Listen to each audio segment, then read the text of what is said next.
Catalonia on strike over the violence of the Guardia Civil on October 3, 2017. Nerfotic Press Association. All rights reserved. Millions of people have been inspired by the peaceful, mass resistance to the repression of the Spanish state machine shown by the people of Catalonia. And it has become clear for many that the outcome of this battle will have a major impact well beyond Spain. The embryonic Catalan Republic must take root, and it must establish itself as an independent state.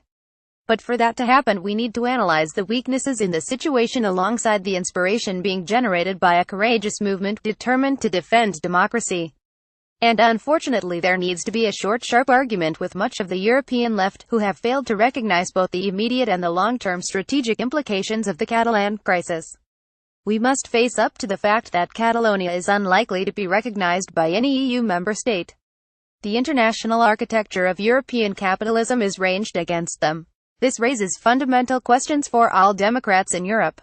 How can we rebuild popular sovereignty? How can we build a radically democratic Europe? These questions and at least some of the answers are wrapped up in the Catalonian struggle. We need to apply pressure to the institutions, and urgently. The stakes are high. A victory for Spain in what is to come would be an explicit victory for right-wing nationalism and authoritarianism. There is no middle ground. But this reality is being subordinated by a combination of abstraction and a scholastic view of nationalism for too many forces on the left. Everyone is needed now. We are duty-bound to fall on the right side of history. History moves in ways that are not going to align neatly into a labeled box. We must draw generality from nuance. And we must see the complexity that underlies the European crisis, and from that draw a strategy that meets the times. UDI has been declared. If it is to mean more than a negotiating tool, the state now must be built. There is a sense that the Catalan establishment don't have a plan, and we can foresee many twists and turns. It has been the mass movement that has forced the situation to progress. Providing solidarity is a concrete task in maintaining the momentum and preventing Spain from taking the initiative. This can be done in many ways, but both the Spanish state and the Catalan people must know Europe is watching. It's difficult to overstate the consequences should the fragile Catalan Republic not succeed. This is not a localized question, it lies at the heart of the major social and democratic fault lines in Europe, including the demand for sovereignty.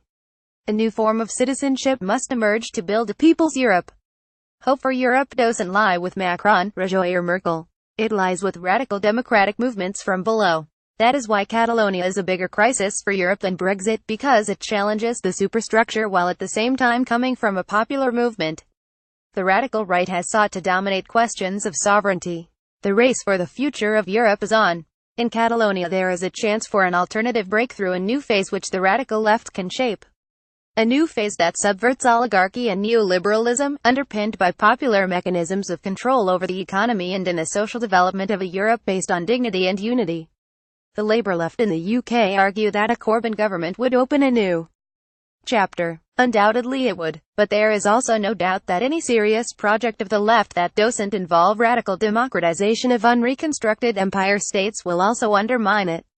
It would represent a real step forward for everyone concerned with the future of the left if Link, Podemos, UK Labour and others were to recognize the strategic opportunities that flow from the process of rupture, as well as the fact that these processes are deserving of solidarity, especially in the context of Europe in decline.